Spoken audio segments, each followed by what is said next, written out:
ایک گھنے جنگل میں دو شیر رہتے تھے جن کا نام راجا اور شیرا تھا۔ دونوں شیر طاقتور اور خوفناک تھے، لیکن ان میں ہمیشہ ایک دوسرے سے بہتر ہونے کا مقابلہ رہتا۔ ایک دن ان دونوں نے فیصلہ کیا کہ وہ اپنی طاقت اور بہادری کو ثابت کرنے کے لیے ایک بڑی شکار کریں گے۔ ایک دن جنگل میں ایک خوبصورت اور مضبوط بیل آیا۔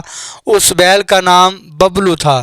ببلو نے جنگل کے مختلف حصوں میں گھومتا اور سرسبز گھاس چرتا رہتا تھا۔ راجا اور شیرا نے ببلو کو دیکھ کر فیصلہ کیا کہ جو بھی اسے شکار کرے گا وہی سب سے طاقتور شیر کہلائے گا۔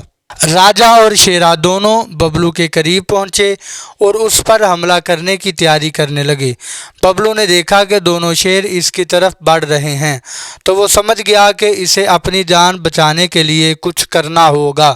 ببلو ایک عقل مند بیل تھا اور اس نے ایک ترکیب سوچی۔ ببلو نے بلند آواز میں کہا، راجا اور شیرا، تم دونوں کیوں مجھ پر حملہ کر رہے ہو؟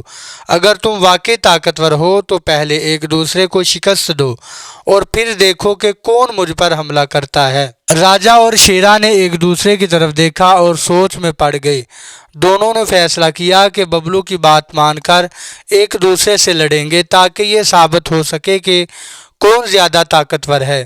دونوں شیر آپس میں لڑنے لگے اور جنگل گرجنے لگا۔ ان کی لڑائی بہت شدید تھی اور دونوں نے ایک دوسرے کو زخمی کر دیا۔ ببلو نے اس موقع کا فائدہ اٹھایا اور وہاں سے بھاگ گیا۔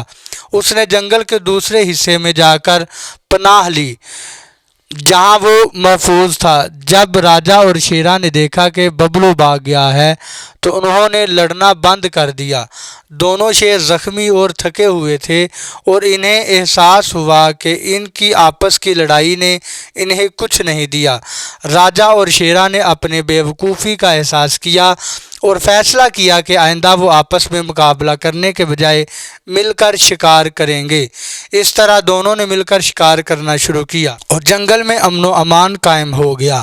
ببلو نے اپنی عقل اور حاضر دماغی سے اپنی جان بچائی اور وہ جنگل کے دوسرے جانوروں کو بھی سمجھانے لگا کہ طاقت سے زیادہ عقل کی اہمیت ہے۔